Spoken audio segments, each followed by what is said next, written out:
আসসালামু আলাইকুম। আশা করছি সবাই অনেক ভালো আছেন। পাওয়ারফুল টিউটোরিয়ালসের ফেসবুক গ্রুপে এক ভাই কোশ্চেন করেছিলেন গিগ র্যাঙ্ক করার জন্য কি করা দরকার। সো আজকে আমরা এই বিষয়টা নিয়ে কথা বলবো এবং আপনাদেরকে প্র্যাকটিক্যালি আমি দেখানোর চেষ্টা করব। ভিডিওর ডিটেলসে যাওয়ার আগে আপনাদের সাথে আমি আমার এক্সপিরিয়েন্স থেকে দুইটা কথা বলবো। একটা হচ্ছে আমি এখনো পর্যন্ত দেখি নাই যে ফাইবারে তারা ডিসক্লোজ করছে যে এই 5টা কি 3টা কি 6টা কি 10টা কারণে আমরা গিগ র্যাঙ্ক করে থাকি। এই ধরনের এক্সাক্ট কোনো সলিউশন বা কোনো পয়েন্ট বা কোনো কিছুই কিন্তু আমরা ফাইবার থেকে পাইনি। সো ফাইবারে যারা কাজ করছেন আমার মনে হয় এই বিষয়টা আপনারা অনেকেই জানেন। ফাইবার আমাদেরকে রিকমেন্ড করে সবথেকে ভালো সার্ভিসটা দেওয়ার জন্য এবং বায়ার থেকে ভালো ফিডব্যাক পাওয়ার জন্য, টাইমলি কাজটা করে ডেলিভারি করার জন্য। That's it. এখন একটা প্রশ্ন আসতে পারে যে গিগ র্যাঙ্কের বিষয়টা তাহলে এখন কেন বেশি শুনতে পাই আমরা বা কেন আমরা দেখি এটা নিয়ে কথা হয়। তো একটাই কারণ, সেটা হচ্ছে কম্পিটিটর অনেক বেশি। অর্থাৎ মার্কেট প্লেসে আগে গিগসের যে পরিমাণটা ছিল এখন কিন্তু অনেক সেলার, হিউজ পরিমাণ সেলার কিন্তু মার্কেটে চলে আসছে। একটা সার্ভিসের উপরে পূর্বে যখন 1000 গিগস ছিল, বাট এখন আপনি দেখবেন 15-20 হাজার গিগস চলে আসছে। সো আমরা সরাসরি এখন এই ভাইয়ের গিগে আমরা চলে যাচ্ছি। সো ওভারঅল উনি গিগটা স্ট্যান্ডার্ডভাবে ক্রিয়েট করেছেন। এখন আমরা চলে আসছি গিগ র্যাঙ্কের ব্যাপারটা। সো আমরা দেখতে পাচ্ছি তার টাইটেলে যে কিওয়ার্ডগুলো উনি ব্যবহার করেছে, targeted B2B lead generation for your business. So for your business এটা আমরা আসলে কিওয়ার্ডের মধ্যে ধরবো না, আমি ধরে নিলাম টার্গেটেড B2B লিড জেনারেশন এটা হচ্ছে ওনার কিওয়ার্ড। এছাড়া কিন্তু আরও একটা কিওয়ার্ড হতে পারে B2B লিড জেনারেশন, তারপর শুধুমাত্র লিড জেনারেশন। আই থিঙ্ক ওনার মেন কিওয়ার্ডটা হচ্ছে targeted B2B lead generation.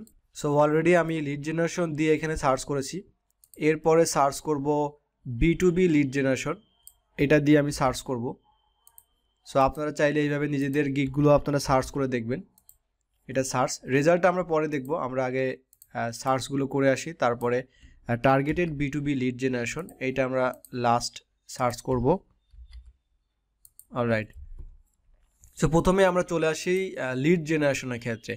Lead জেনারেশনের ক্ষেত্রে আমরা ট্রাই করব যে তার গিগের অবস্থানটা কি, বাট আমার মনে হয় না প্রথম পেজে আমরা পাবো। সো B2B লিড জেনারেশনের ক্ষেত্রে আমরা এটা একটু ওভারলুক করব।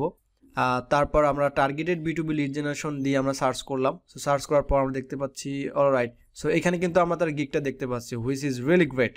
কারণ এই কিওয়ার্ডের উপরে অর্থাৎ টার্গেটেড B2B লিড জেনারেশনের উপরে তার গিগটা কিন্তু প্রথম পেজে চলে আসছে। এখন কত পজিশনে আছে এটা আমি আর বের করলাম না, আপনারা বের করে নেবেন। এখন আর একটা বিষয়, অনেকদিন পর দেখা যায় যে আসলে গিগটা আসলে খুঁজে পাচ্ছি না। এখন এইটা আসলে ভ্যারি করে, আর এইটার কারণটা কি এটা আসলে ফাইবার ছাড়া কেউ বলতে পারবে না।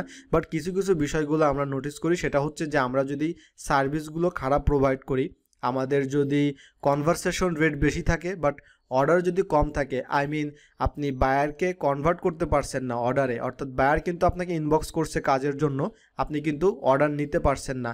তারপর আপনি অর্ডার যে কমপ্লিশন অর্থাৎ আপনি টাইমলি আপনি অর্ডারগুলো দিতে পারছেন না, তারপর আপনার ফিডব্যাক ভালো না। সো এই ধরনের বিষয়গুলো যদি এই গিগটাতে যদি সে কন্টিনিউ করতে থাকে তাহলে কিন্তু সেই র্যাঙ্কটা কখনোই থাকবে না। আমার মনে হয় আপনারা এরপরে যারা নতুন গিগ ক্রিয়েট করবেন এই বিষয়টা অবশ্যই মাথায় রাখবেন। আর এর পাশাপাশি আপনারা ট্রাই করবেন গিগে একটা সুন্দর প্রফেশনাল ভিডিও দেওয়ার অথবা ইমেজ দেওয়ার। এরপর আপনারা সুন্দরভাবে ডেসক্রিপশন ক্রিয়েট করবেন, তারপর আপনাদের ট্যাগসগুলো দিবেন, আপনার প্রোফাইলটা সুন্দর করবেন, যত সুন্দর করা যায়। আর তারপর হচ্ছে সবথেকে প্রফেশনাল একটা ভাব যেন আপনার প্রোফাইলের মধ্যে থাকে। সো এটাই ছিল আমাদের গিগ র্যাঙ্কিংয়ের আলোচনা। যদি ভিডিওটা ভালো লেগে থাকে অবশ্যই কমেন্টে জানাবেন। সো দেখা হচ্ছে অন্য কোনো একটা টিউটোরিয়ালে। সে পর্যন্ত সবাই ভালো থাকুন, সুস্থ থাকুন, আল্লাহ হাফেজ।